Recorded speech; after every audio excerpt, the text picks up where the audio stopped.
السلام علیکم ورحمۃ اللہ۔ آج ہم جس مسئلے پر گفتگو کریں گے وہ مسئلہ یہ ہے کہ جس شخص پر قربانی واجب ہو اور اس کے پاس نقدی رقم موجود نہ ہو تو آیا وہ شخص قرضہ لے کر کسی سے پیسے ادھار لے کر قربانی کر سکتا ہے یا نہیں؟ چونکہ قربانی کے دن قریب ہیں اور یہ قربانی ایسی قربانی ہے، یہ عظیم قربانی ہے، یہ حضرت ابراہیم علیٰ نبینا علیہ الصلاۃ والسلام کی سنت مبارکہ ہے۔ صحابہ کرام رضوان اللہ تعالی علیہم اجمعین نے حضور علیہ الصلاۃ والسلام سے سوال کیا، یا رسول اللہ یہ قربانیاں کیا ہیں؟ تو حضور علیہ الصلاۃ والسلام نے ارشاد فرمایا کہ اے میرے صحابہ، یہ تمہارے باپ ابراہیم کی سنت ہے۔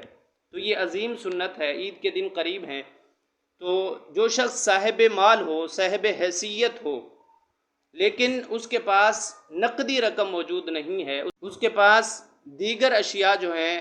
جو قربانی واجب ہونے کی اشیاء ہیں، یعنی مثال کے طور پر سونا ہے، چاندی ہے، جو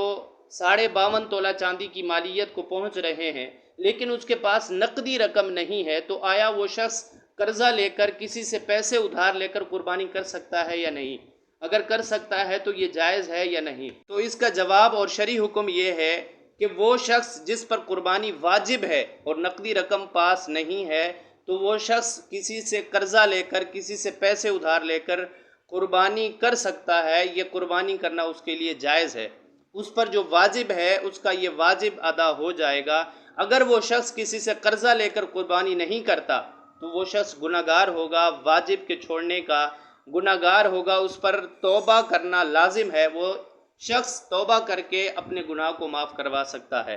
لیکن ان قربانی کے دنوں میں اگر اس کے پاس نقدی رقم نہیں ہے تو کسی سے قرضہ لے کر قربانی کرے گا، قربانی کرنا اس پر واجب ہے، پھر جا کر اس کا واجب ادا ہوگا، ورنہ وہ شخص گنہگار ہوگا۔ اس لیے اگر کوئی شخص قرضہ لے کر قربانی کرتا ہے تو یہ قربانی کرنا اس کے لیے جائز ہے۔